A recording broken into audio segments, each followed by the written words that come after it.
Vocês estão vendo os slide? O slide? Sim, professor. Hum. Então, pronto. Pessoal, aula passada nós adotamos uma questão mais profunda em relação a relações que ocorrem dentro do ambiente de trabalho.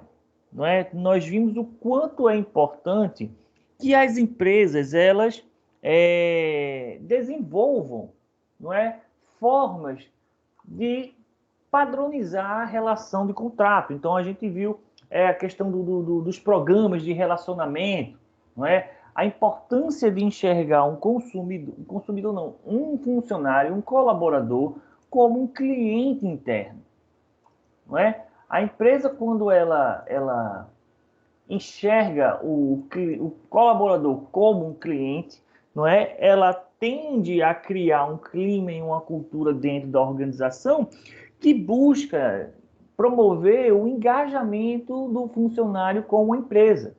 Porque o que ocorre de uma forma muito prática no mercado de trabalho hoje são as empresas soltando aquela frase pronta de, olha, faz reunião e diz, olha, vocês têm que vestir a camisa da empresa, vocês têm que lutar pela empresa. Ou seja, provocam em você, ou querem provocar em você, um nível de engajamento dentro da empresa, entendeu? Que você se esforce, que você se dedique, não é? Porém, o perigo que isso ocorre é que ao se dedicar, ao se engajar, se você não percebe retorno da empresa, entendeu? Você tende a desanimar, você tende a desmotivar, não é? Então, geralmente, o que eu vejo no mercado é o seguinte: empresa, o gerente, quando eu digo gerente, eu digo gerente mesmo, porque gerente não é líder. Quando ele tem que dizer a frase, vocês têm que vestir a camisa da empresa, é porque a empresa é um fracasso em seu relacionamento. É aquela empresa que só exige, mas não promove uma cultura sadia dentro da empresa, não é? E eu já começo a rir, entendeu? Eu já ouvi isso em várias empresas. Olha, nós funcionário aqui tem que vestir a camisa da empresa. Eu digo, nunca que eu vou vestir a camisa da empresa. Eu visto a minha camisa, não é? Isso é a minha carreira profissional, não é? A empresa, se ela for beneficiada do meu desempenho, do meu trabalho, ótimo, entendeu? Porém, a prioridade tem que ser sempre você.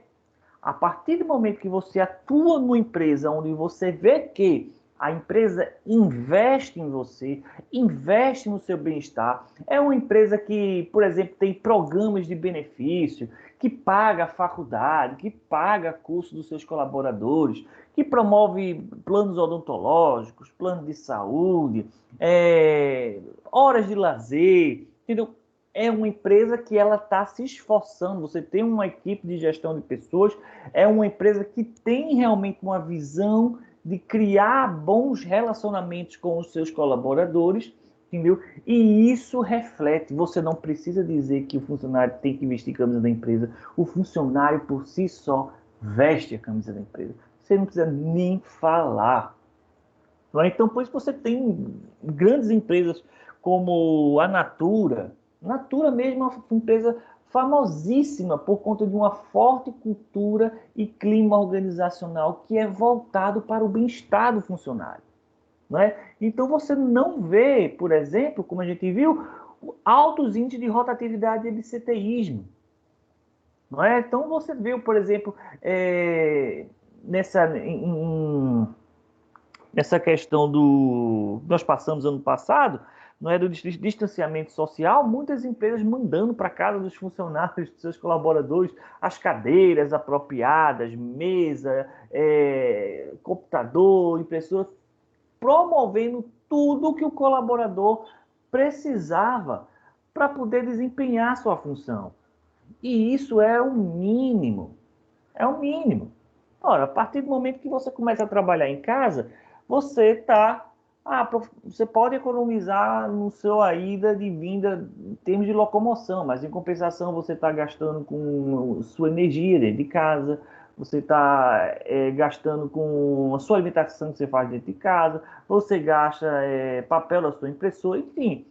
Você está utilizando os seus recursos pessoais em benefício para desempenhar trabalho dentro da empresa. Então, é de se esperar que num contexto que nós passamos de pandemia, que as empresas pelo menos investissem, não é?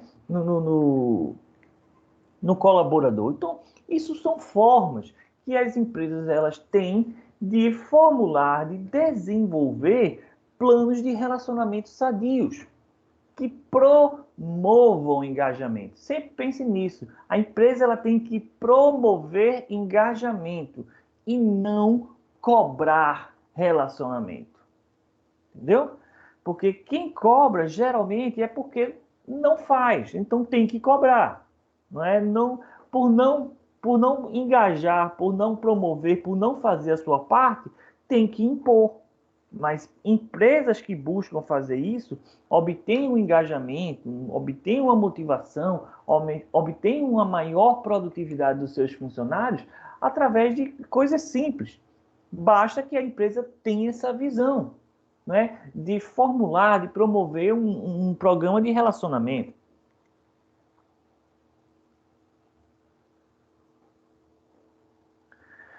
Então, nós chegamos para falar sobre o absenteísmo na aula passada, né? Porque o absenteísmo ele é um retrato de um clima organizacional deficiente, não é? Um clima organizacional ruim, não é? É um clima organizacional que não só deixa de motivar o funcionário de estar lá no ambiente trabalhando, mas como também provoca vontade do funcionário de não ir.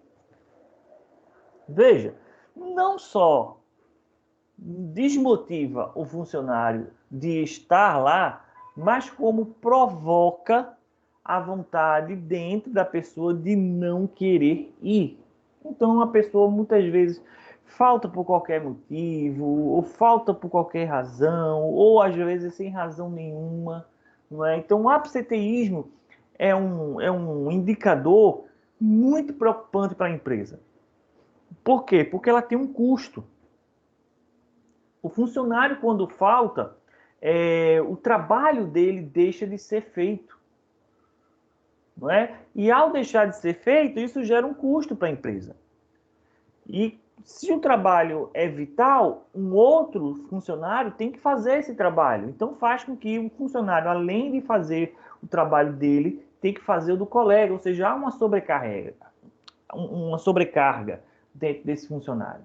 Não é? Então isso tem um custo muito alto da empresa. Mas qual é a empresa que tem indicador para medir absenteísmo? Não é? Nós temos sim empresas de médio e grande porte, elas têm sim, dentro da área de RH, dentro da área de gestão de pessoas, indicadores para observar os níveis de absenteísmo. Mas por quê? Porque em empresas de médio e grande porte, a administração ela é mais profissional, ela é mais eficiente. Quando você se volta para empresas de pequeno porte, geralmente você não vê essa preocupação, não é? E aí isso é uma das formas que nós temos esses indicadores tão tristes do Sebrae, né, que mostram que mais de 80% das empresas não ultrapassam os 2, 3 primeiros anos de abertura, né? É por conta do RH, professor? Não, mas é por conta da ausência de uma estratégia de profissionalismo na administração. E nisso o RH é fundamental, não é? Então, aqui o absenteísmo é um índice que dá ao RH evidências importantes de problemas insistentes que possam ocorrer entre o quadro de funcionários. Então, veja, problemas insistentes. Não é um caso, 2 casos, não é? É algo que ocorre com frequência. Né? Então, se um colaborador ele falta com frequência, entendeu? Não é que ele seja preguiçoso ou que ele esteja agindo de uma forma antiética, não é, entendeu? Muitas vezes um setor que tem uma gestão de pessoas ativa, ela procura saber o que é que está por trás disso. Né? Uma forma também que as empresas utilizam para poder medir esse tipo de absenteísmo e os níveis é, por exemplo, fazendo entrevista de demissão. Não é? Todo mundo passa por uma entrevista na etapa de admissão. Mas eu não sei se vocês alguma vez tiveram essa experiência na vida de vocês de pedir demissão ou ser demitido e passar pela entrevista do RH. Eu já, professor. Já, Márcia? Já tive essa entrevista de demissão. É triste. Por que é triste? Porque, quer dizer, no meu caso eu pedi demissão, né? Foi por um motivo pessoal e eu tive que pedir. E eu não estava querendo sair. E ele sabia que eu não queria sair, mas eu tive, né? Um motivo de força maior que eu tive que sair. Aí foi triste, porque foi todo mundo, né? Falar comigo, pessoal, gerente, diretoria, RH, todo mundo. E a gente tá em punho, né? Para escrever, dizer os motivos e tudo. Quando precisa escrever. Aí eu não gostei, não. Então, eles perguntaram só o motivo pelo qual você estava decidindo sair, não foi? Foi. Alguns já sabiam já o que se tratava, então ele respeitou, mas eu também tive conhecimento das outras pessoas também que tanto pediram demissão como foi demitido, e disseram que praticamente é o mesmo processo, quer dizer, na empresa que eu trabalhei, né? Que realmente eles perguntam o que não tem, se pode melhorar, o que pode a empresa melhorar para que outras pessoas não venham a pedir demissão e tudo. Bem interessante. Exatamente. É uma ótima atitude para uma empresa, para um setor de RH fazer esse tipo de levantamento, para justamente detectar. Não é porque muitas vezes, além de assim, o funcionário ele não sentir que tem abertura para fazer uma queixa a respeito de um aspecto da empresa, muitas vezes, né, a empresa só toma conhecimento quando faz essa entrevista de desligamento. Não é? Olha, o funcionário está pedindo demissão porque não teve um problema com o gerente, ou teve problema entre funcionários, e ele não gostou, não aguentou, está saindo. Então, muitas vezes, durante esses problemas, o funcionário ele acha que não tem abertura, ou se ele fosse queixar, vai terminar criando uma situação ruim para ele, pior. Não é? Então, quer ou não, isso é uma forma da área de gestão de pessoas, do RH de uma empresa, de coletar informação. Né? Nós vivemos numa era da informação. A informação hoje no mercado de trabalho é tudo. Entendeu? E para as empresas entender o que motiva um funcionário a pedir demissão da sua empresa é importante. Foi motivos pessoais que fogem do poder da empresa, então realmente não há o que a empresa possa fazer, não é? Mas mesmo assim, como a Márcia relatou, ela pergunta, olha, tudo bem que você gostou, mas existem pontos onde nós podemos melhorar? Não é? Isso é um hábito fantástico, Márcia, dessa empresa. Qual foi a empresa, por final? Isso mesmo, e ao final que algumas dicas também que eu dei, eu fiquei muito feliz também em saber que eles aderiram também, gostei muito. Qual foi a empresa, Márcia? Pode falar? Sim, que antigamente era o Arco-Íris e agora é o Arco-Mix, né? É uma empresa que eu admiro muito.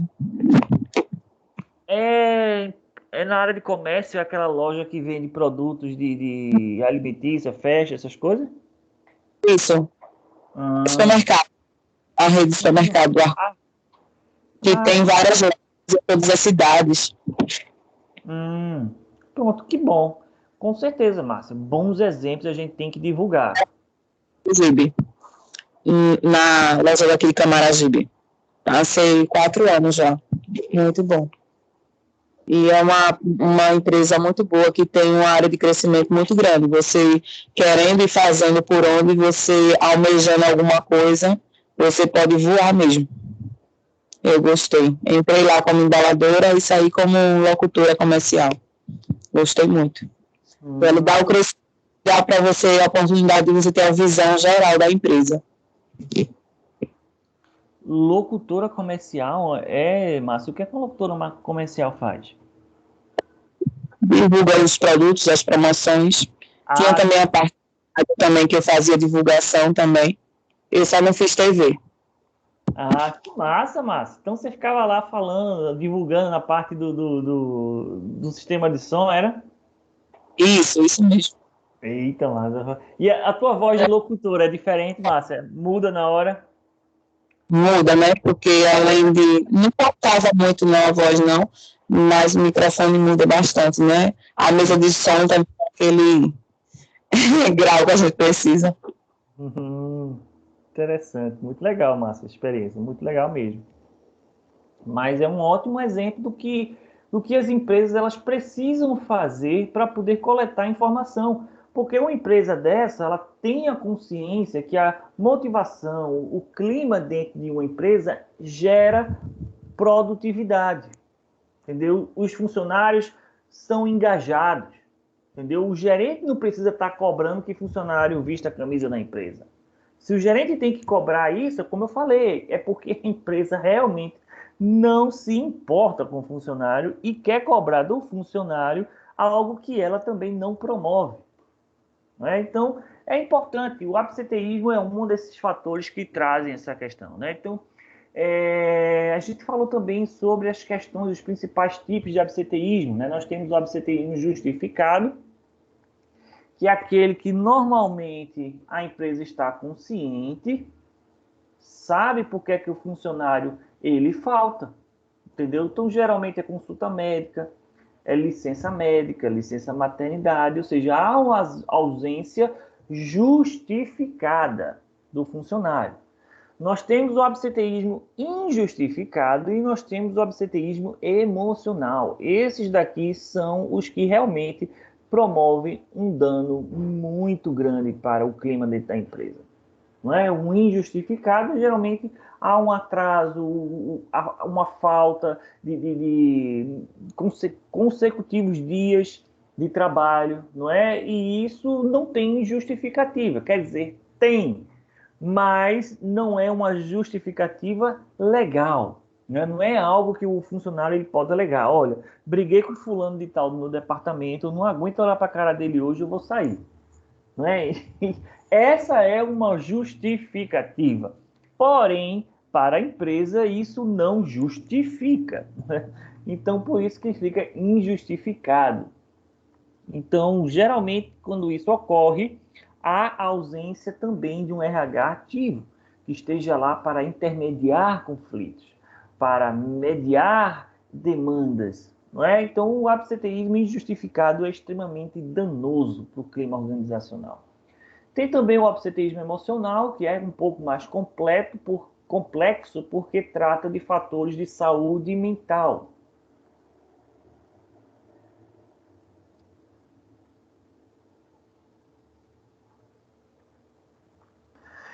Vários fatores subjetivos envolvem a saúde mental das pessoas. Né? Teve muita gente, por exemplo, que sofre de ansiedade, que no início do ano passado, não é por conta de notícias ruins, mortes, desemprego, economia afundando, uma carga de notícias ruins o tempo todo na pessoa. A pessoa liga a televisão, é notícia ruim. Entra na internet, é notícia ruim. Para quem sofre de ansiedade, isso é terrível, não é? Então, por mais que nada disso esteja acontecendo com o colaborador, com o trabalhador, com a força de trabalho de uma empresa, as pessoas são impactadas por isso. A saúde mental é algo muito subjetivo. Não é? Então, algumas empresas desenvolveram programas, não é? Dentro daquele contexto, dentro das grandes necessidades que se tinha ano passado, para poder facilitar, não é, a convivência em um contexto tão extremo quanto nós vivemos ano passado. Ano passado foi uma tempestade terrível, né? Foi desemprego, foi crise sanitária, era notícia ruim atrás de notícia ruim, né? Muito aluno vinha procurar e dizia: minha gente, desliga a televisão, foca numa coisa que você tem que fazer e faz aquilo, porque do jeito que está, entendeu? A televisão, a mídia, ela faz o trabalho dela, de reportar, não é? Tem que dizer. Porém, sempre tem um viezinho de uma carga emocional que se atribui, não é? E isso é de uma irresponsabilidade, uma falta de ética tão grande, né? Porque essas notícias, ela nem todo mundo interpreta aquilo de uma forma insensível, não é? Então, você tratar a saúde mental dentro das organizações, você não trata. A verdade é essa, você não trata. Eu não sou psicólogo para estar falando disso. Mas o que eu vejo são programas que as empresas desenvolvem, que são programas fixos. Fixos. Então, o que é que envolve uma saúde mental? Ora, saúde mental envolve um ambiente agradável de se trabalhar, um ambiente onde as pessoas consigam desenvolver relacionamentos agradáveis, não é? E um ambiente onde a pessoa também consiga fazer, por exemplo, esforço físico. Esforço físico na questão do exercício laboral, não é? Ou seja, um RH que está pensando nisso, não é? Olha, o ambiente de trabalho, qual é o ambiente onde as pessoas trabalham? É tipo aquele ambiente de telemarketing, né? Não tem divisória nenhuma, são 100, 200 pessoas dentro de um, de um salão, não é? Um barulho da pessoa, blá, blá, blá, blá, blá, blá, ninguém consegue ouvir nada, não é? É uma baia que as pessoas ficam batendo ombro com ombro na outra, porque a mentalidade da empresa é o seguinte: sai empurrando gente, sai empurrando gente. Alugar maior, não é? O que? Promover conforto? Não, não, isso vai custar. Não é? Então, veja em empresas de telemarketing, como a antiga Contax mesmo. Minha mãe, ela foi gerente geral da Contax durante acho que uns 3, 4 anos, entendeu? E quando ela saiu, ó, se era ruim para o atendente, para quem tomava conta daquela bagunça era bem pior, entendeu? E foi para a saúde mental dela, foi um dos piores anos da vida dela, entendeu? E quando ela saiu, aquele impacto da demissão, né? Mas depois de uma semana, ela dizia assim: eu estou sentindo paz no meu coração, não é? Porque era um ambiente extremamente danoso, não é? O RH tem que ser um exemplo de um departamento, de uma organização que justamente promove conforto, um ambiente confortável para se trabalhar, com cadeiras confortáveis, ergonômicas, com computadores, com ambientalização, não é? Cores suaves, cores claras, você ter um espaço dentro do seu ambiente de trabalho, você poder ter liberdade de se levantar e dar vai na copa da cozinha, toma um café e volta, não é? Um RH comprometido com isso, de estar auditando, fiscalizando o ambiente de trabalho, sabe que vai promover a saúde mental dos seus organizadores, dos seus colaboradores. E isso o RH tem poder de atuar. Nisso ele tem poder. O que ele não tem poder de atuar é o contexto que está fora do trabalho, né? São os problemas familiares que muita gente não, que todo mundo tem, não é? São problemas do casamento, problemas com filhos, o problema da economia, né? A gasolina que não para de aumentar, fulano, os governadores, os prefeitos, os presidentes, os deputados, os senadores, é a causa na justiça. Isso a empresa não tem como atuar. Impacta sim na saúde mental dos seus organizadores, dos seus colaboradores, não é? Impacta sim na produtividade. Não existe isso, aquela também outra frase que encontro muito na empresa, que olha, quando você chega no trabalho, os seus problemas ficam do lado de fora. Isso é uma ignorância. Quando eu digo ignorância, não é a ignorância de intolerância, sabe? Eu não tolero que o funcionário venha com um problema para mim. Não, isso não é. Além de ser intolerância, quando eu digo que é ignorância, é que é realmente falta de conhecimento, falta de preparo para estar trabalhando dentro de uma empresa. Entendeu? Porque, lógico, que nenhum ser humano, a não ser que ele seja bipolar, não é? Que aí já é uma questão também de uma doença, não é? Nenhum ser humano consegue se desvincular. E quem foi que disse isso? Vocês viram Noções de Administração? Acho que vocês viram comigo. No primeiro, foi no segundo ano, no segundo semestre, não é? Os grandes cientistas da área da administração, lá na década de 60 e 70, eles já tinham determinado que, na verdade, o homem, ele é um homem complexo. Quando eu digo homem, eu estou dizendo ser humano, não é? Homem e mulher. O ser humano, ele é complexo.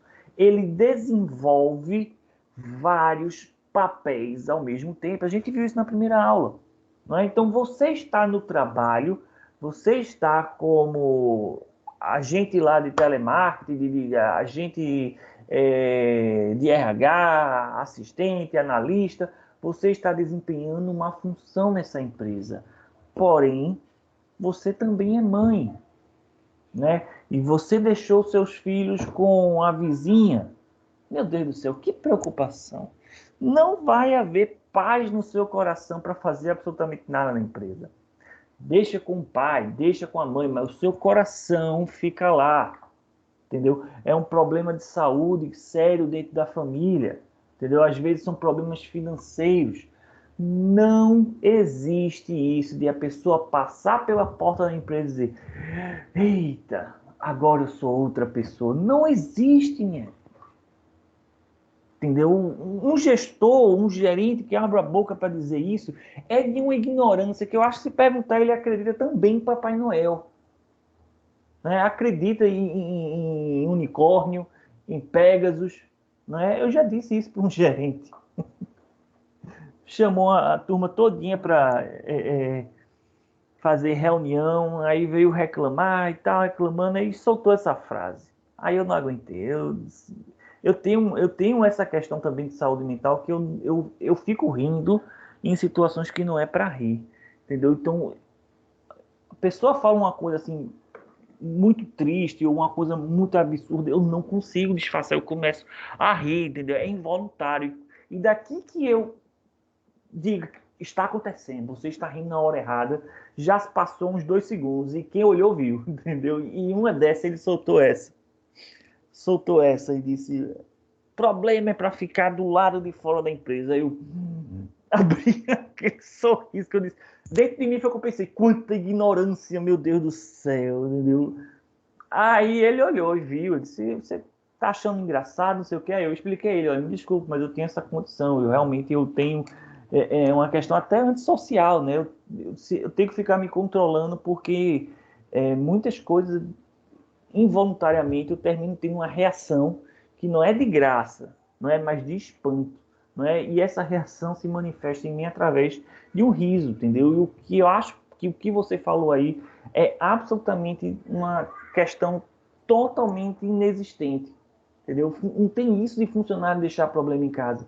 Funcionário traz o problema para dentro da empresa, e a empresa tem que saber lidar com isso, tem que saber motivar, tem que saber promover engajamento, entendeu? Porque funcionário não é robô, colaborador não é robô, é um ser humano complexo que desempenha várias funções, vários papéis. Você é trabalhadora, você é empresária, você é gerente, você é assistente, você é mãe, você é esposa, você é filha, você é sobrinha, você tem outros trabalhos.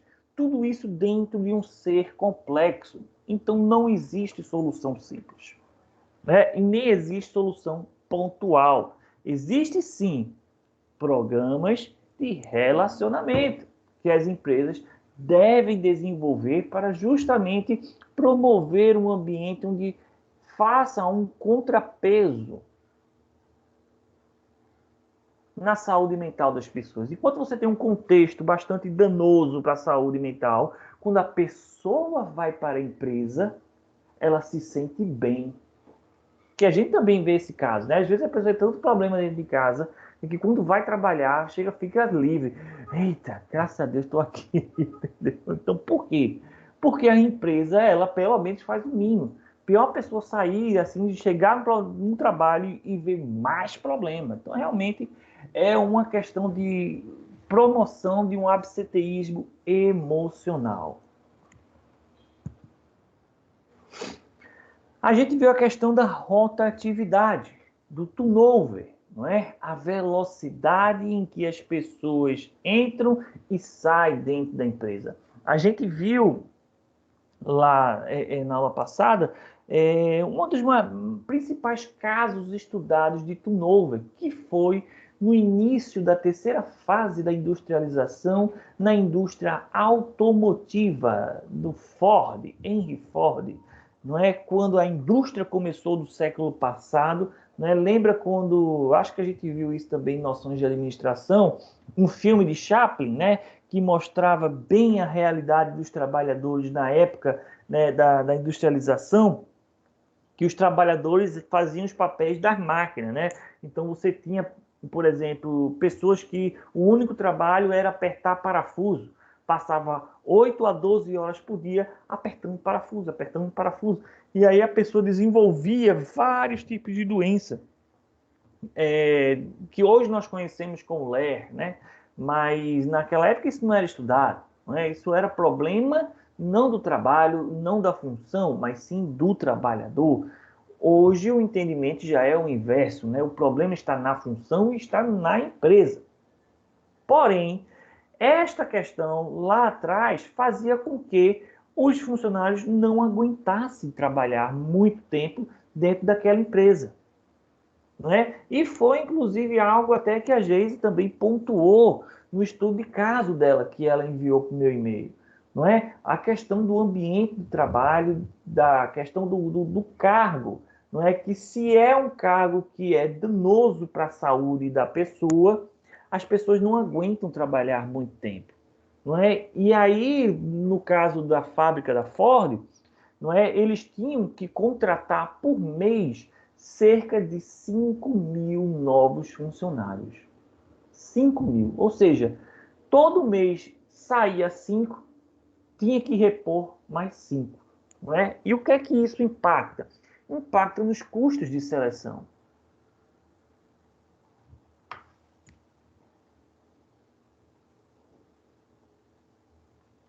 Seleção e recrutamento.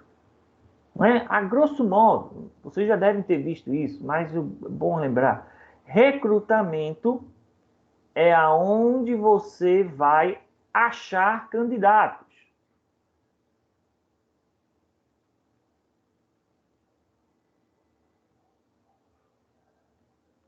Não é? É recrutar. Pense no exército. O exército recruta soldados. Eles vão buscar candidatos.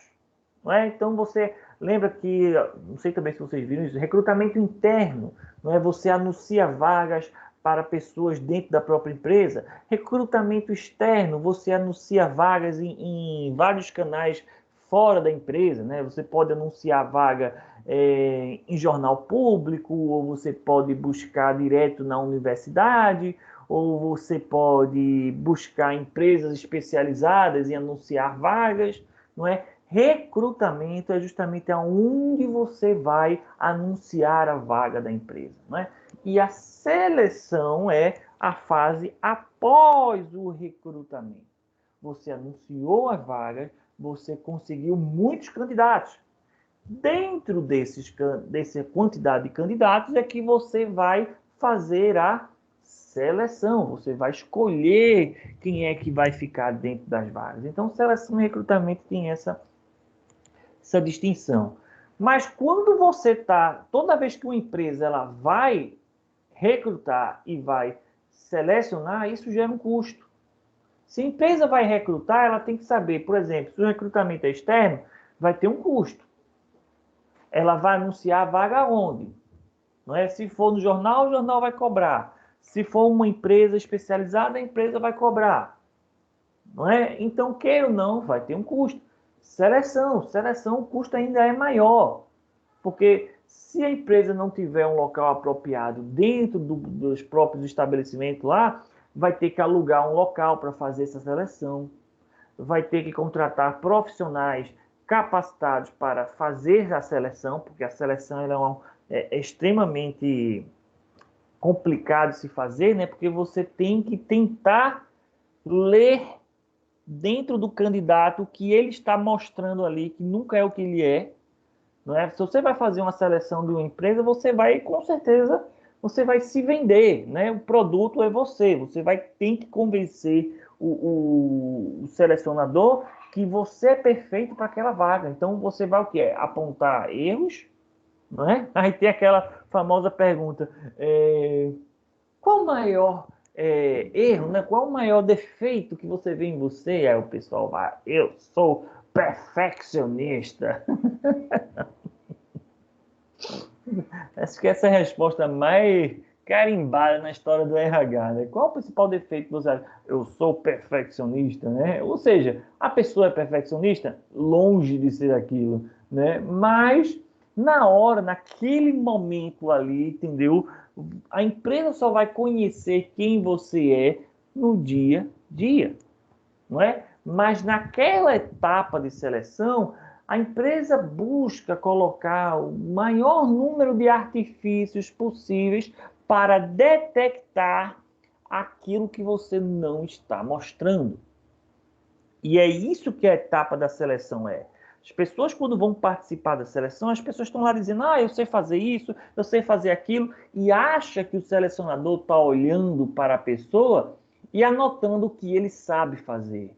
Ele sabe fazer isso, ele disse que sabe isso, e não é. Não é? O psicólogo ali por trás, não é? O analista que está ali por trás, ele está anotando aquilo que ele está vendo em você, que você não está mostrando. Entendeu? Eles são profissionais voltados para detectar isso. Né? Acho que uma das melhores... Eu sempre detestei participar de processo de seleção. Sempre detestei. Por conta dessa mentira. Né? E o processo de seleção, isso é uma crítica que eu tinha muito grande. Eu chegava nos lugares onde havia seleção, aí eu via os concorrentes. Todo mundo tinha o mesmo perfil. Todo mundo se vestia igual. Todo mundo era líder. Todo mundo sabia lidar com problemas. Todo mundo era criativo. Rapaz, eu acho que é que nem... Eu vi uma vez um aluno fazendo um relato assim, que quando a pessoa vai em boate e em festa, né, todo mundo lá é rico, ninguém lá tem problema e todo mundo é bonito, né? Então, todo mundo veste a roupa mais cara para mostrar que tem dinheiro, não é? Todo mundo se embeleza, não sei o que lá, para esconder os defeitos, não é? E em seleção é assim também, né? Todo mundo lá é líder, todo mundo é o melhor de tudo. Você fica assim, meu Deus do céu, será que realmente são assim? Eu achava muito, aí fazia dinâmica de grupo, aí as dinâmicas de grupo, aí todo mundo chegava e mostrava proatividade, desempenho. Imagine você fazer um grupo aonde só tem líder. E aí é onde eu quero chegar, a melhor seleção que eu já participei. Não participei como candidato, mas como observador. E aí foi muito interessante. Eles fizeram aquela questão de dinâmica. Pegaram 5 pessoas, era uma empresa internacional aqui, um salário altíssimo. E aí tinha vários grupos com 5 pessoas. E eles postaram um trabalho. Olha, imagine que vocês estão em uma ilha deserta, uma coisa. Vocês estavam no avião, o avião caiu, vocês foram sobreviventes, vocês estão numa ilha deserta, não é? Então, vocês têm que se organizar para montar uma estrutura para vocês sobreviverem nessa ilha e formular a estratégia de como é que vocês vão fazer para sair dessa ilha. Né? Aí dava papel, dava lápis, hidrocor, não sei o quê. E aí pronto. Meu Deus do céu. Todo mundo era arquiteto, todo mundo era engenheiro, todo mundo desenhava, fazia assim, e falava, e não sei o quê, não sei o quê. E em um desses grupos, o cara que passou na seleção, só passou um nos 50, ele adotou uma estratégia que para mim foi... Tanto é que ele hoje mora lá nos Estados Unidos a serviço dessa empresa. A estratégia dele era o que eu via nessas seleções. Todo mundo era líder. Todo mundo queria ser chefe. Todo mundo queria ser o pajé da tribo. Mas ninguém queria ser o índio. Não é? E esse cara, ele via que não tinha como ser mais um pajé naquela tribo, porque todo mundo falava, todo mundo, vamos fazer isso, vamos fazer aquilo, e não sei o quê. E ele simplesmente disse, ó, não adianta. Então eu vou o seguinte, o que é que vocês querem que eu faça? Aí o pessoal dizia, vá pegar água para todo mundo. Ele, massa. Levantava, pegava lá o copo de plástico, botava água, levava para todo mundo. Aí ficava lá, e agora, o que é que vocês querem que eu faça? Não, faça o seguinte, pega esse papel e desenhe isso e isso. Aí ele pegava. Ou seja, ele era aquele cara que não teve iniciativa, não teve proatividade, ele era o pau mandado. Foi ele que foi selecionado. Por quê? Porque a empresa queria alguém que fosse submisso? Não, mas o pessoal viu nele que ele era uma pessoa que servia aos outros. Então, enquanto todo mundo estava focado em mandar, criar, aparecer para os recrutadores, a preocupação dele era em fornecer o material necessário para a equipe desenvolver o que eles tinham que desenvolver. Nem ele notou que ele tinha feito isso, entendeu? A estratégia dele foi, eu vou fazer algo diferente, entendeu? Não tem como competir, porque aqui o pessoal, todo mundo é muito líder, todo mundo é muito proativo, tudo muito sem iniciativa. Então, eu vou fazer o oposto. E foi ele que ficou.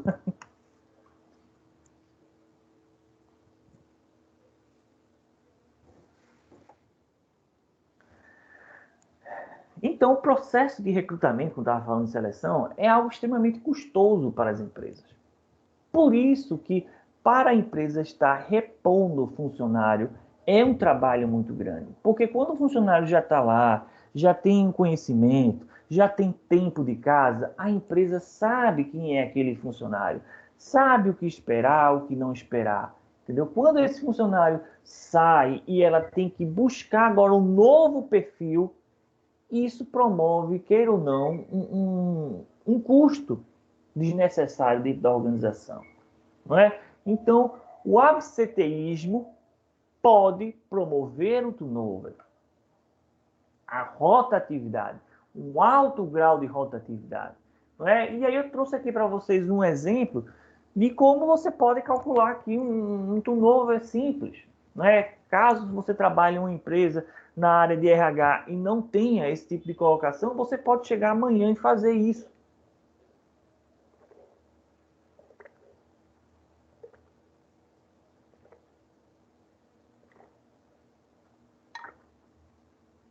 Faz um levantamento. No ano passado, quantos funcionários foram desligados? Quantos funcionários pediram demissão? Não é?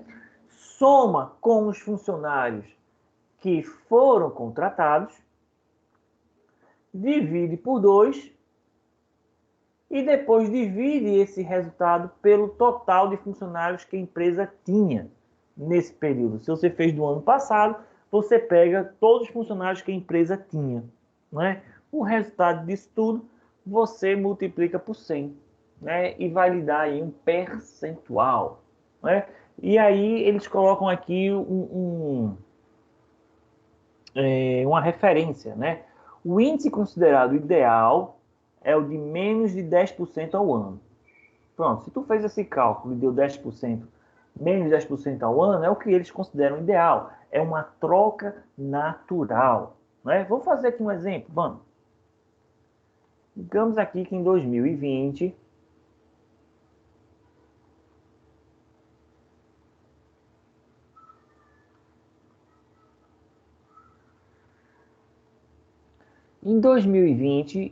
certa empresa tinha 1.000 funcionários.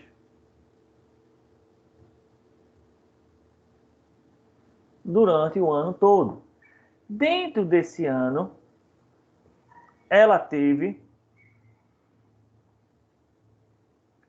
cerca de 30 funcionários contratados durante o ano.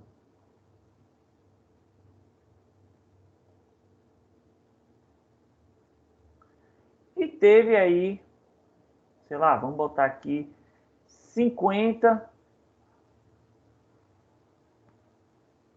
demitidos. Pronto, então vamos fazer aqui, só colocar na forma. Funcionários contratados, 30. Mais os funcionários demitidos, 50. Isso dividido por 2 e isso tudo dividido por 1.000. Então vamos primeiro fazer essa primeira resolução aqui da fração, né? 50 mais 30, 80. Dividido por 2, 40. A gente pega o 40 e divide agora por 1.000. Vamos botar aqui calculador, porque minha mente já está cansada. 40 dividido por 1.000 vai dar 0,04.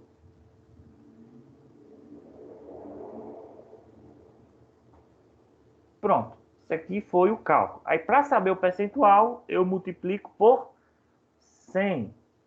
0,04 vezes 100 vai dar igual a 4%. Ou seja, ficou aqui, ó, menos de 10%. Pode ser considerado ideal. O problema não existe. Essa empresa não tem problema de turnover. Vamos fazer outro, vamos. Vamos traçar aqui uma lógica.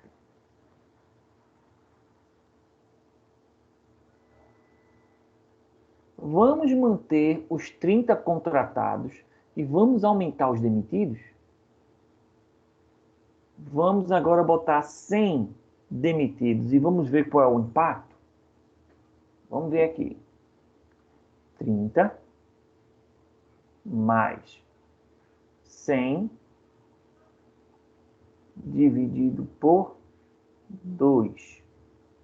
Então é o seguinte, vamos botar 110 para a gente trabalhar com número par, porque senão vai ficar número fracionado. E já é tarde da noite, né? 110 dividido por 2, não é? Vai dar 140 dividido por 2 vai dar 70, não é? Aí eu pego 70 e divido por 1.000. Vai dar 0,07, que multiplicado por 100 vai dar 7%. Massa. Aqui, ó. 7%. Então, qual é a lógica que eu estou vendo aqui? Veja. Quanto maior o número de demitidos, maior vai ser o número do turnover. Agora vamos ver com os contratados. Bora. Vamos voltar para os 50 demitidos.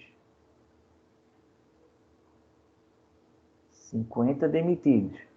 E vamos aqui aumentar aos contratados. Vamos ver. Em vez de 30, vamos botar aqui 70 contratados. Não é? Vamos ver se obedece a mesma lógica. 70 mais 50 dividido por 2. Vamos lá. 70 mais 50, 120. Dividido por 2, 60. 60 dividido depois por 1000. Vai dar 0,06, né? Deixa eu ver se é. 60 dividido por 1000, é. Ou seja, 6%.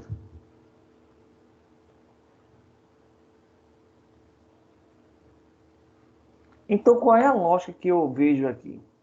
Quanto maior for a diferença entre contratados e demitidos, maior vai ser o turnover.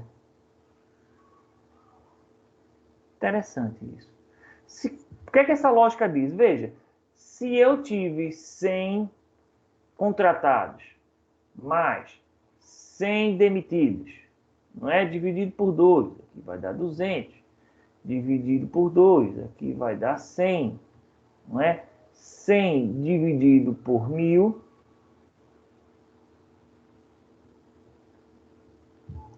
vai dar aqui 0,1, vai ser igual a 10%. Então, veja, quanto maior for o número de contratados, quanto maior for o número de demitidos, maior vai ser o índice de turnover. Se a tua empresa, lógico que isso é proporcional, a gente está falando aqui para uma empresa de 1000 funcionários. Ah, professor, mas a minha empresa tem 100 funcionários, então faz com 100. Entendeu? Mas é interessante essa formulazinha, porque é uma forma prática de você ver aqui o teu turnover lá da tua empresa, se está alto ou se está baixo. E é uma boa questão para cair em prova.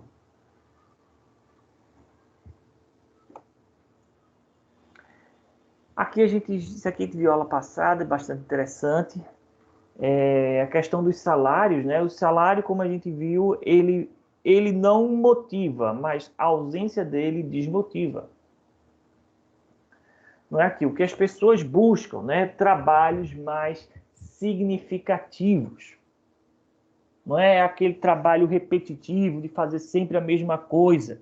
Não é? Isso desmotiva muito, isso promove ausência de engajamento entre as pessoas.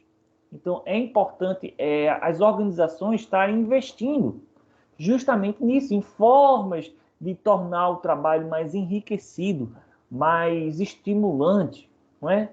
Então, é importante isso, né? A gente vê isso aqui também, esse tipo de turnover, rotatividade e absenteísmo. Resumo aqui da história. Vamos ver aqui esse vídeo.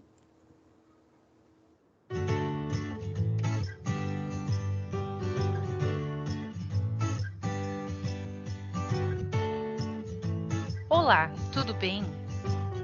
Hoje vamos conhecer dois indicadores importantes relacionados à gestão de pessoas, a rotatividade e o absenteísmo. A rotatividade, também chamada de turnover, se refere ao fluxo de entradas e saídas de pessoas em uma organização, ou seja, as entradas de pessoas para compensar as saídas das organizações. Geralmente, o desligamento de um profissional resulta na admissão de outro para substituí-lo. Na prática, isso significa que o fluxo de saídas, com desligamentos, demissões e aposentadorias, é compensado por um fluxo equivalente de entradas com admissões de pessoas. O desligamento ocorre quando um funcionário deixa de ser membro de uma organização de duas formas distintas. O desligamento por iniciativa do funcionário, quando ele decide por razões pessoais ou profissionais encerrar a relação de trabalho com a organização. O desligamento por iniciativa do empregador, com demissões que ocorrem quando a organização decide desligar o funcionário para substituí-lo por outro mais adequado às suas necessidades ou para reduzir sua força de trabalho. A rotatividade pode ser influenciada por alguns elementos internos e externos à organização. Dentre as variáveis externas, destacam-se a situação de oferta e procura do mercado de trabalho e a conjuntura econômica. Dentre as variáveis internas estão a política salarial e de benefícios da organização, o estilo de gestão, as oportunidades de crescimento interno, os relacionamentos humanos, as condições físicas e psicológicas de trabalho. A alta rotatividade prejudica a eficiência organizacional e aumenta os custos com o recrutamento, a seleção e o treinamento de novos profissionais, além dos custos financeiros com as rescisões dos profissionais desligados. Por outro lado, o índice de rotatividade igual a zero pode significar que a organização não renova seus participantes e se torna rígida e imutável. Deve haver uma certa rotatividade, com o objetivo de substituir pessoas com mau desempenho por outras mais competentes e motivadas, a fim de se renovar e trazer ideias novas para a organização. Agora que você já compreendeu o que é a rotatividade, vamos falar sobre o absenteísmo.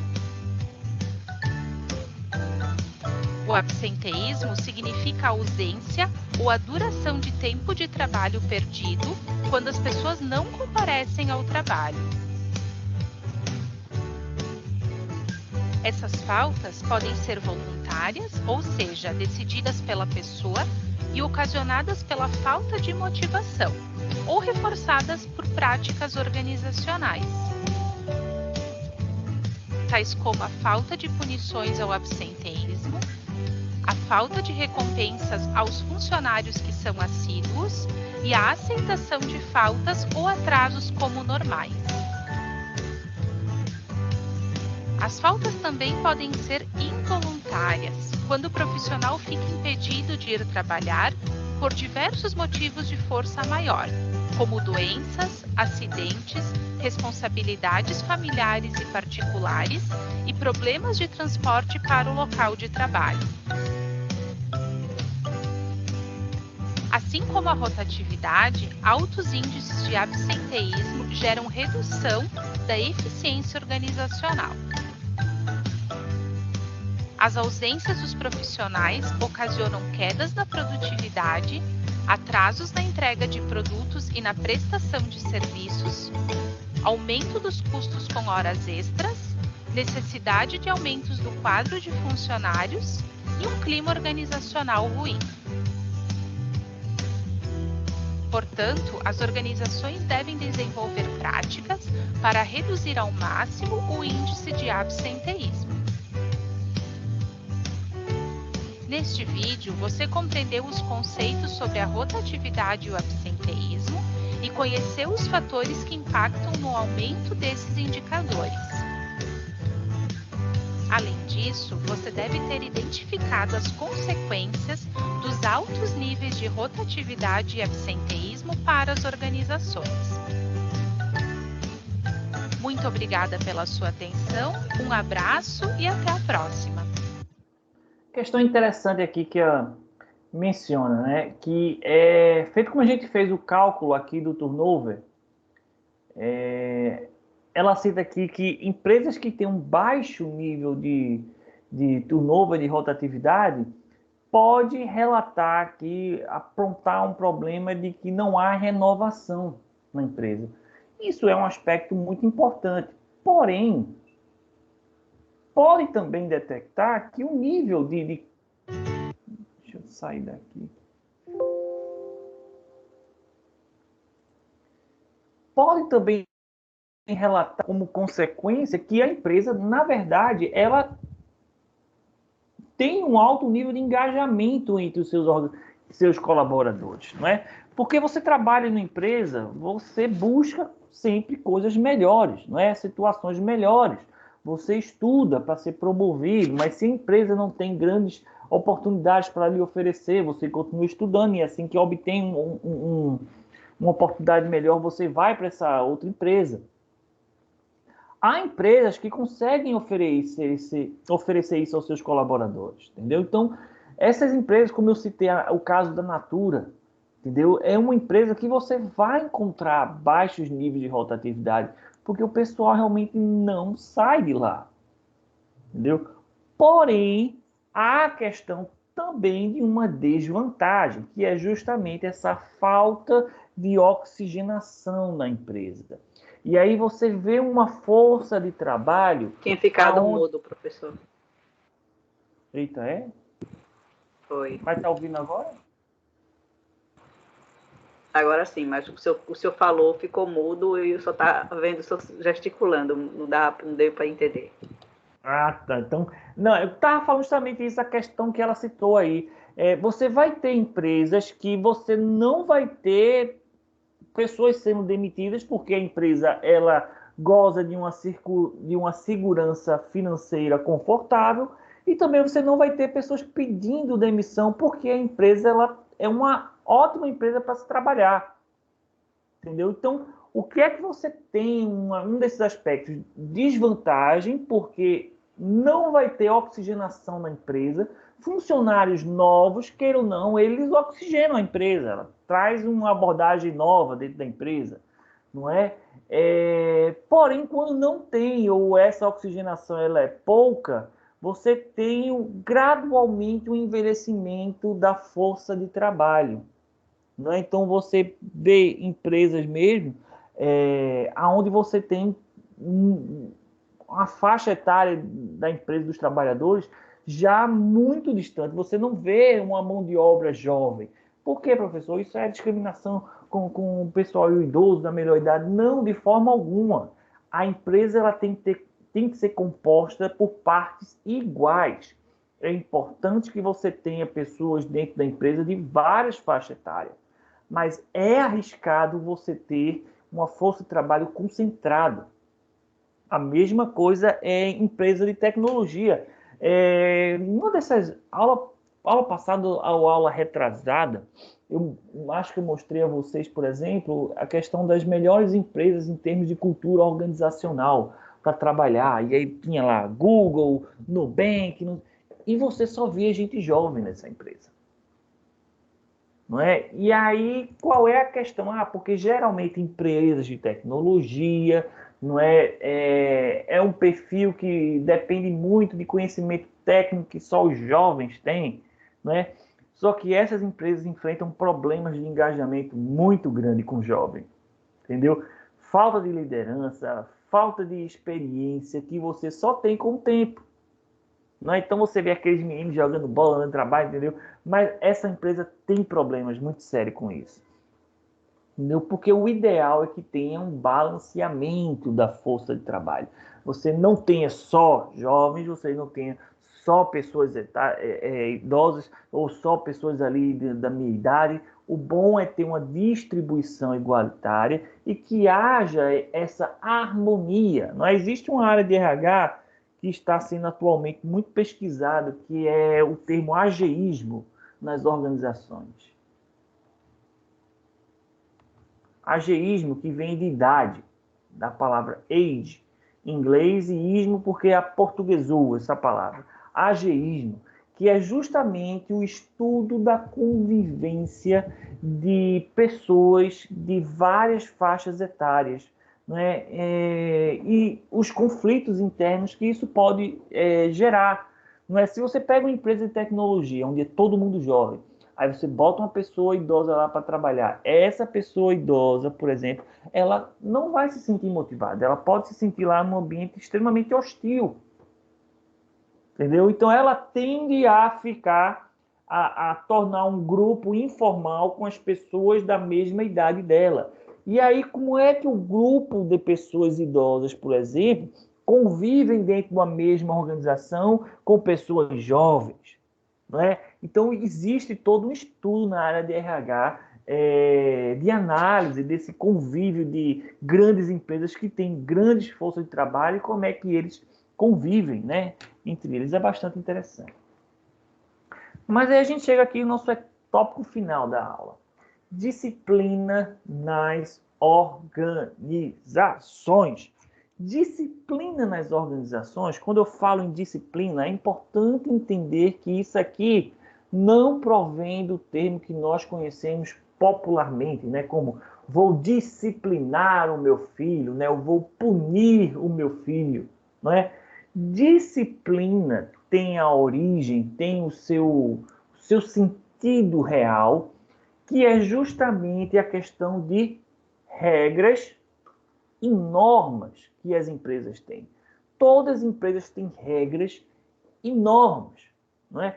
Quando você entra numa empresa ou quando você atua numa empresa, as regras e as normas dessa empresa são as disciplinas, é a disciplina da organização. É como ela espera que você trabalhe. São os horários de trabalho, proibições, punições.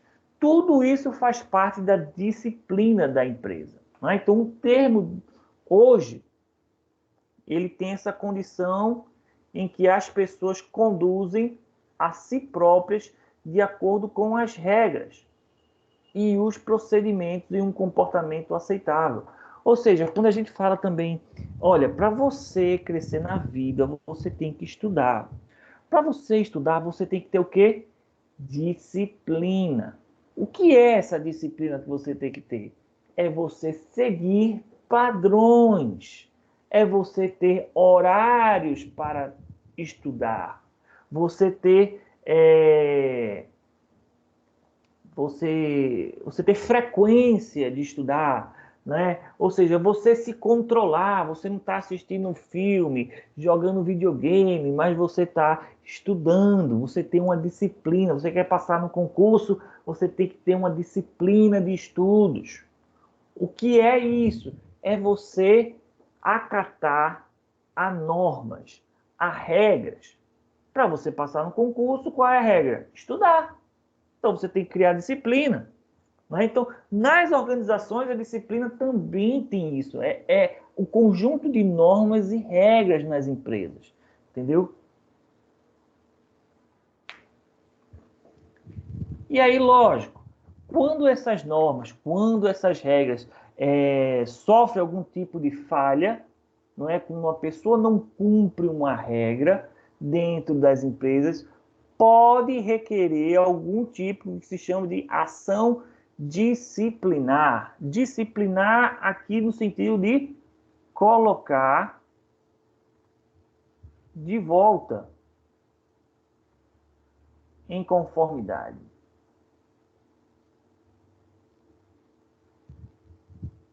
Ou seja, a pessoa saiu da regra, saiu do conformidade. O disciplinar vai fazer com que a pessoa volte para dentro da regra. Entendeu? Então, a disciplina, ela tem essa associação que não é verdadeira. Disciplinar e disciplina não é punir. Não é? É você justamente trazer de volta aquilo que está fora de conformidade. Como você vai trazer de volta aquilo que está fora da conformidade? É uma beleza de regras, é uma ciência, várias estratégias que as empresas adotam, entendeu? Não só punição. Punição também faz parte de ações disciplinares, mas não é a única e não é sinônimo de disciplina.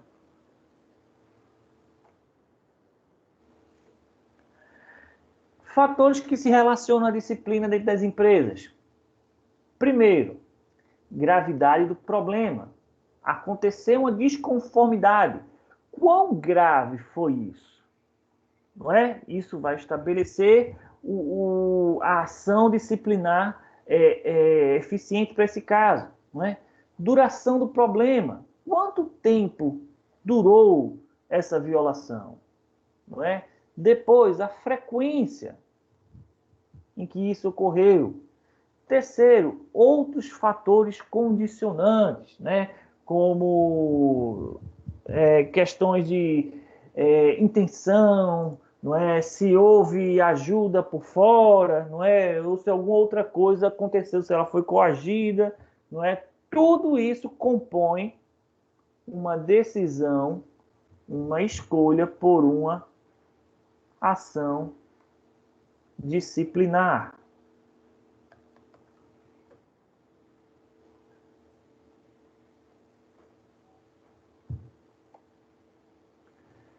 Procedimentos de disciplina, não é? Aconteceu uma falha grave. O que é que os procedimentos que um RH precisa tomar? Primeiro e antes de tudo, tem que haver comunicação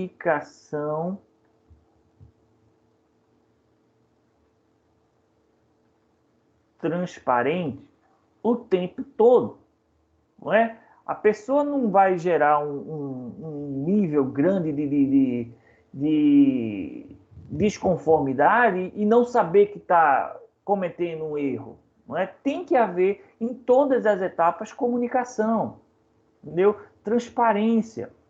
Então, a comunicação tem que começar ali, para que todo colaborador conheça as regras e o critério de desempenho esperado de cada um. Tem que começar assim. A pessoa tem que saber. Algumas empresas, quando eu começava a trabalhar, eu lembro que eu trabalhei em uma empresa hoteleira, no meu primeiro dia, o meu gerente me deu um livro de normas e regras da empresa. O livro era gigante. Ele disse, hoje você vai passar 8 horas lendo isso daqui. Foi lindo.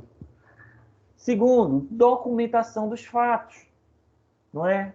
Tem que se registrar tudo que ocorre, as evidências coletadas de um ato que ocorreu, que não houve, né, a infração da regra, tem que ser documentado, tem que ser comprovado, não é? A partir disso, resposta consistente à violação das regras. O funcionário deve sentir que a aplicação da disciplina é consistente, previsível e sem qualquer discriminação ou favoritismo. Não é? Cada caso vai ser um caso. Não é? Você tem 2 funcionários que cometem o mesmo erro. Não é? Os 2 funcionários que cometeram o mesmo erro, eles têm que sofrer a mesma disciplina. Não é? Eu contei já no caso de vocês, quando eu tive uma empresa que um primo meu trabalhava lá, e esse meu primo, pelo fato de ser da minha família, achava que tinha certas regalias dentro da minha empresa que ele não tinha. Né? Então ele faltava muito. Né? Eu contei, acho que eu já contei essa história aqui para vocês. Né? Eu, como viajava muito, porque essa empresa tinha filiais em Caruaru, Campinas, Sergipe, ele aproveitava as minhas ausências e ia-se embora atrás do time do esporte. Onde o esporte ia jogar, ele ia-se embora. Não é? Dia de semana, a hora que fosse, ele saía do trabalho. E aí as pessoas não me contavam isso, porque achavam que porque ele era da minha família, não é? Eles não iam sofrer nenhum tipo de punição. E aí que quando eu vim saber dessa situação, aquela questão da informalidade dentro da empresa, as pessoas já diziam isso. Ele pode porque é da família. Se eu fizer isso, eu sou demitido. Entendeu? Então, veja o quanto essa relação era danosa para a motivação dentro da minha empresa. Né? As pessoas se sentiam desprestigiadas, porque havia um delas que fazia o que fazia, não é? Porque se achava no direito de fazer. Não é? Então, lógico, qual foi a punição que eu fiz? Para poder sanar o problema, eu tive que desligá-lo. Né? Até porque as ausências deles eram injustificadas. Ele não justificava. E há a questão também da disciplina progressiva. Ou seja, professor, mas nesse seu caso, qual foi a progressão? Porque você já soube do hábito e você aplicou já a última pena. Você demitiu. Não é? Sim, eu demiti por conta da resposta apropriada. Porque lá atrás o meu gerente de RH não tomou as devidas funções que ele deveria ter tomado. Não é? Então, quando as ações desse meu primo já estavam como se fosse um câncer dentro da minha empresa, todo mundo já estava se sentindo muito mal em relação a isso, entendeu? Para mim, uma advertência verbal iria apenas piorar a situação. Mas a advertência verbal era para ter dado lá no início, na primeira ausência dele, injustificada. Entendeu? Então, o processo tem que seguir uma progressão. Contudo, essa progressão não é obrigatória. Vai depender de casos e casos. Porém, se você agir com injustiça, você pode promover um dano muito maior. Então, digamos que um funcionário cometa uma falta leve e você já chegue para demiti-lo. Qual é o impacto que isso vai ter no clima da empresa? Que o fulano é um ditador, a empresa é muito dura. Não é? O oposto, o fulano rouba dinheiro da empresa e recebe uma advertência verbal. É um político da vida, por exemplo, que é o que ocorre, né? Quando no máximo leva uma palmadinha na mão. Não é? Qual é a mensagem que a empresa consegue adaptar de uma situação dessa? Que aqui é terra de seu ninguém, se faz o que quer. Não é? Então, o que importa para a empresa é ter um grau de disciplina muito bem registrado. Quais são as falhas que são propícias a receber advertência verbal? Quais são as infrações que requerem uma advertência escrita? Não é? E até por último, o que é que deve levar a uma suspensão e também o desligamento. Não é? Para o setor de RH, quando se fala de disciplina, é importantíssimo que se ande junto com o departamento jurídico, não é? Porque as relações de trabalho aqui no Brasil são regidas por lei, não é? Então, por isso que eu trouxe aqui um videozinho para a gente entender melhor como é que funciona a advertência no ambiente de trabalho. No vídeo de hoje, vamos falar sobre advertência no trabalho. Você sabia que ela funciona como uma placa de atenção, como um sinal amarelo? Dirige com cuidado, no amarelo, atenção. Não entendeu muito bem? Calma, a gente vai explicar. Mas antes, deixa logo o seu like, se inscreve no canal e ativa o sininho. Assim você vai nos ajudar a levar para cada vez mais pessoas um direito descomplicado.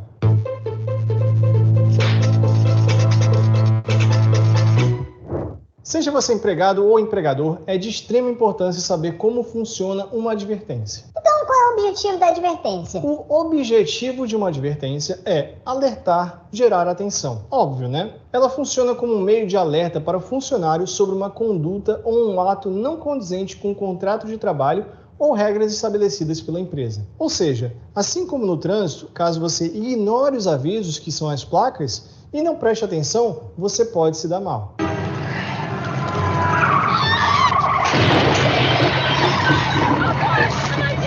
É bom esclarecer que ela não deve ser entendida como uma punição, mas sim como uma medida educativa para mostrar ao colaborador quais são os comportamentos esperados e as implicações que podem ocorrer em caso de reincidência, que podem chegar inclusive à demissão por justa causa. Em resumo, é o seguinte: devemos agir no ambiente de trabalho como agimos nas vias de trânsito, prestando atenção não somente naquilo que está à nossa frente, mas à nossa volta também. Entendi, mas ela precisa ser formal, por escrito, ou ela pode ser verbal mesmo? A advertência no trabalho pode ocorrer das duas formas. Não há uma hierarquia e nenhuma regra para todas as situações, mas normalmente o primeiro passo a se dar é a aplicação na forma verbal e, em caso de reincidência do comportamento inadequado, na forma escrita.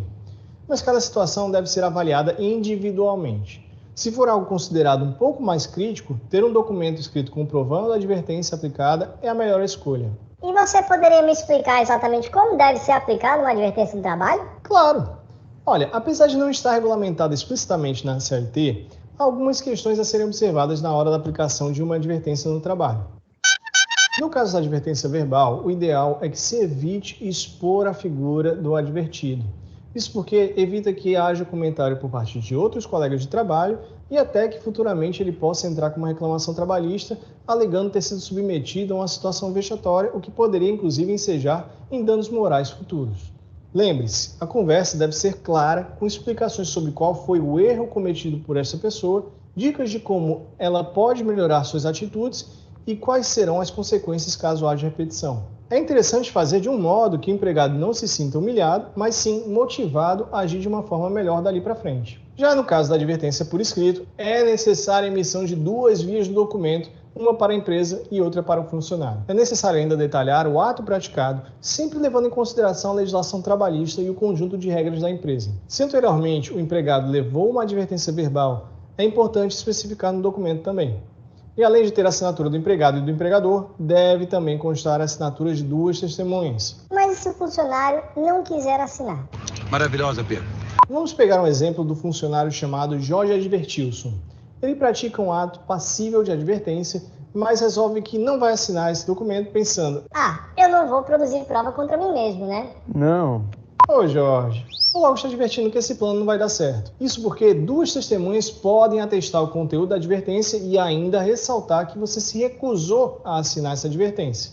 Esse ato irá resguardar a validade do documento caso haja necessidade de uma futura comprovação. Agora vamos imaginar uma outra situação envolvendo o Advertilson. Ele está chegando todo santo dia atrasado, mas a empresa, apesar de não gostar disso, não fala nada. 8 meses se passam, a Advertilson volta a cumprir o horário normalmente, mas aí a empresa se lembra desses atrasos e resolve aplicar a advertência. Isso pode acontecer? A resposta é: Wait for it. não. É necessário sempre analisar se a falta cometida é atual, pois não dá para aplicar uma advertência depois de meses do ato cometido. Caso aconteça essa demora sem justificativa, ela pode ser entendida como perdão por parte do empregador. E caso ocorra a advertência, ela pode gerar problemas futuros na Justiça do Trabalho. Nessas horas também é fundamental o uso da proporcionalidade e do bom senso. Vamos voltar ao exemplo do trânsito. Uma única falta não causa a suspensão da carteira de habilitação, correto?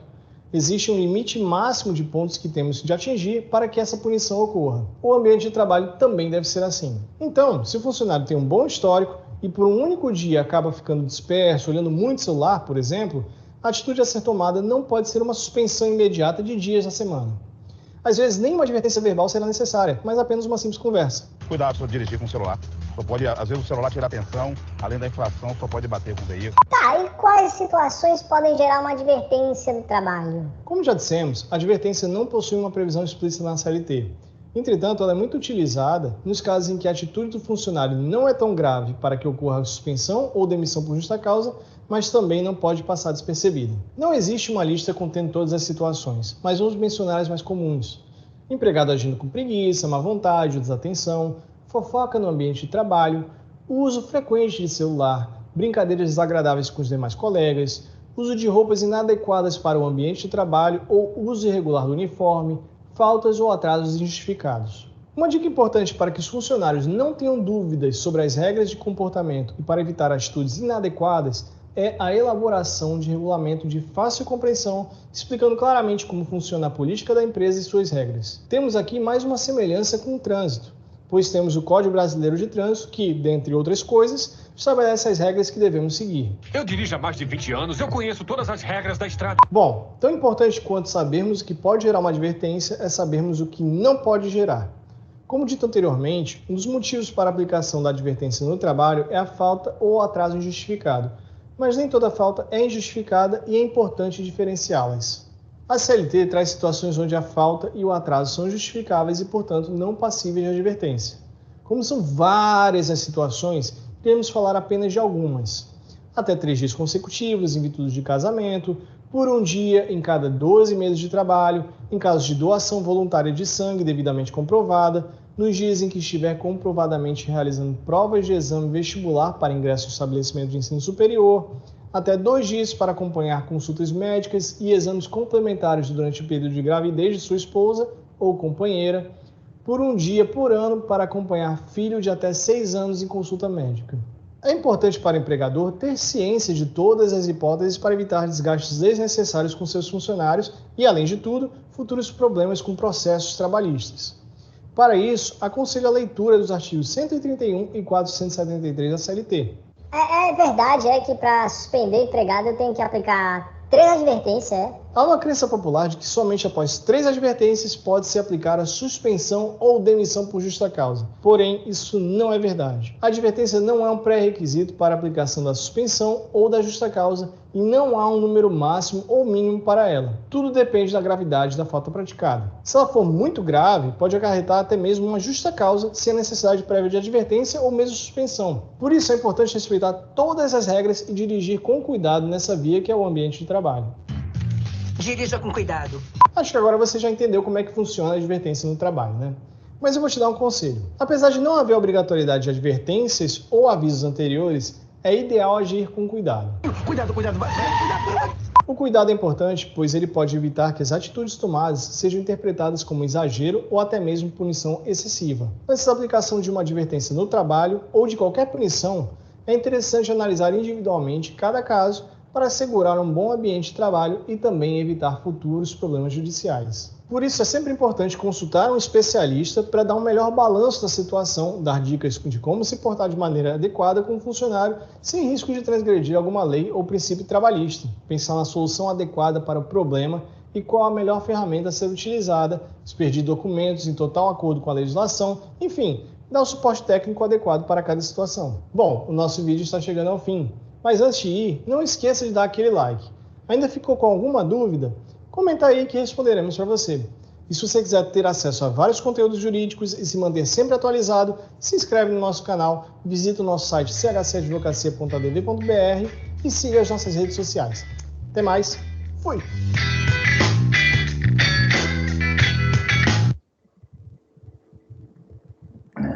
Bastante interessante, né? Por isso que eu digo, é bastante delicado essa situação de você fazer a advertência dentro do trabalho por conta da consequência jurídica que pode acarretar para a empresa, não é? Mas como ele bem informou aí, se é algo transparente, alguma forma, uma questão bastante transparente em relação ao que o funcionário pode e não pode fazer, não é? Então, não tem o que se queixar. Não é? Então, como ele falou, é a questão da suspensão e da demissão, não é? Eu botei aqui esses estágios aqui da disciplina progressiva, mas como eu falei também, não é necessário obedecer a essas etapas, não é? Citei o caso, por exemplo, do meu problema que eu tive na empresa, onde o meu primo se ausentava bastante da empresa e já foi para demissão, não é? Então, não é necessário que a advertência exista.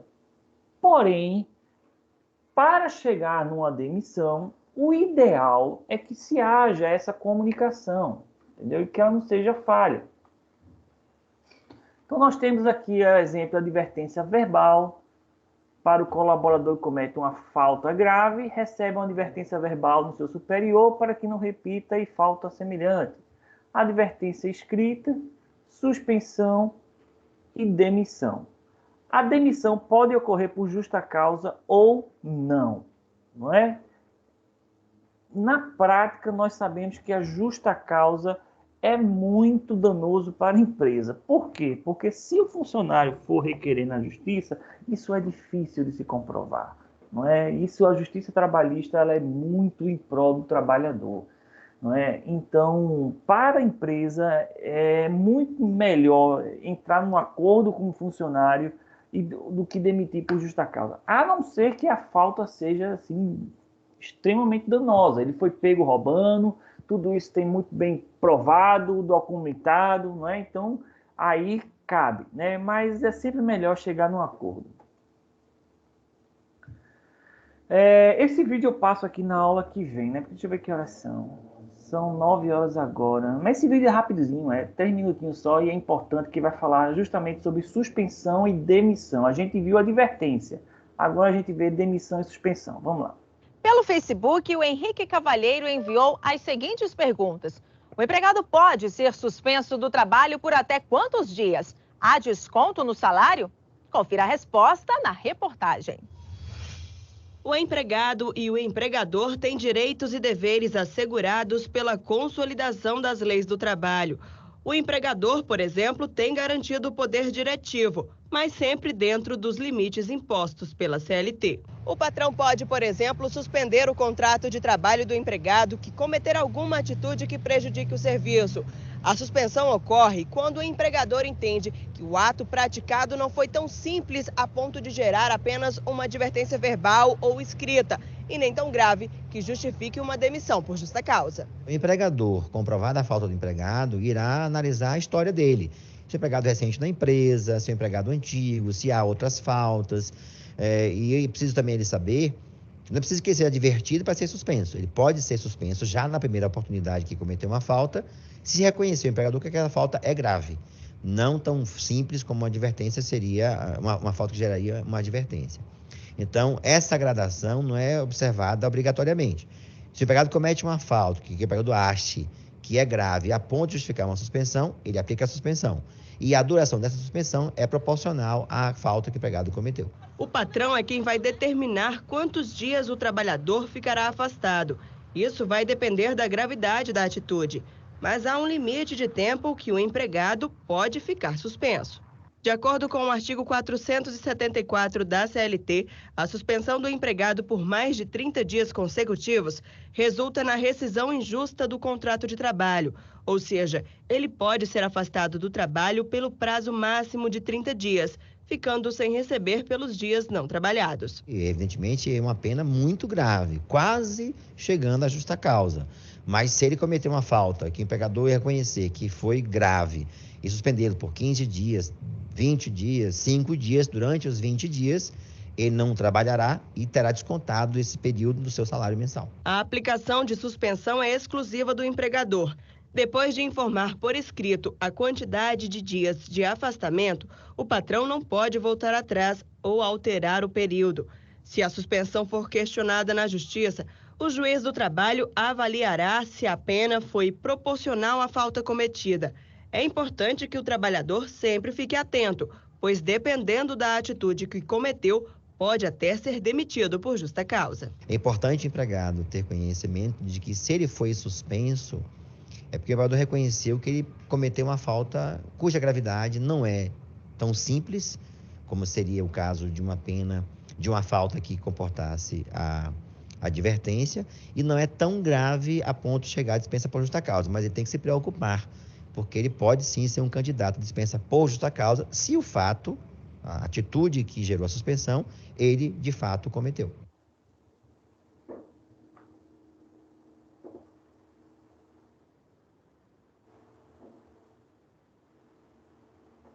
Veja, a importância dessa questão, quando a gente está trabalhando a disciplina nas organizações, é você ter o apoio jurídico, né? Então é sempre bom também, em cada departamento do RH de empresa, ter uma copiazinha da CLT, não é? Para consulta, e também, caso a pessoa não tenha esse entendimento, também buscar a explicação junto ao setor jurídico, né?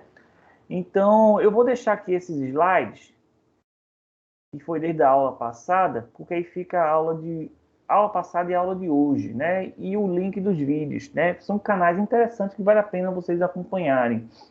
E também o estudo de caso dessa semana, não é? Vou colocar também, assim que acabar aqui a aula, vou colocar no Teams, né? O estudo de caso dessa semana. Deem uma lida, entendeu? Façam, respondam e mandem para o meu e-mail, não é? Que quando chegar na prova, quem tiver entregue receberá pontuação, tá certo, pessoal? Professor, eu posso entregar tudo no dia da prova? Não, não posso, né? Pessoal, na aula passada me pediram que eu desse prazo, eu dei e não me enviaram, né? Então, a questão não é prazo. Então, pessoal, desejo a vocês aqui uma belíssima noite, né? Agradeço a presença do Abraão, da Geise, da Márcia e do Tiago, né? Por mais esse encontro, né? E vejo vocês semana que vem, se Deus quiser, neste mesmo horário, neste mesmo dia, e todos nós aqui com saúde, né? Então, agradeço a todos vocês, desejando uma boa noite e até semana que vem. Boa noite, professor. Bom final de semana. Professor. Oi, Márcia. Não, é Geise. Ah, oi, Geise. Eu vou falar com o senhor pelo zap, viu? Ah, tá certo. Tá bom. Boa noite. Pessoa agora. Eu estava tentando enviar, mas meu celular não faz duas coisas ao mesmo tempo, não. Aí eu não queria sair da aula, que estava tão interessante. Me desculpe, viu? Nada. Tudo bem, eu recebo até hoje de meia-noite, não tem problema não. Vou mandar agora. Tchau, tchau. Boa noite. Boa noite, Márcio.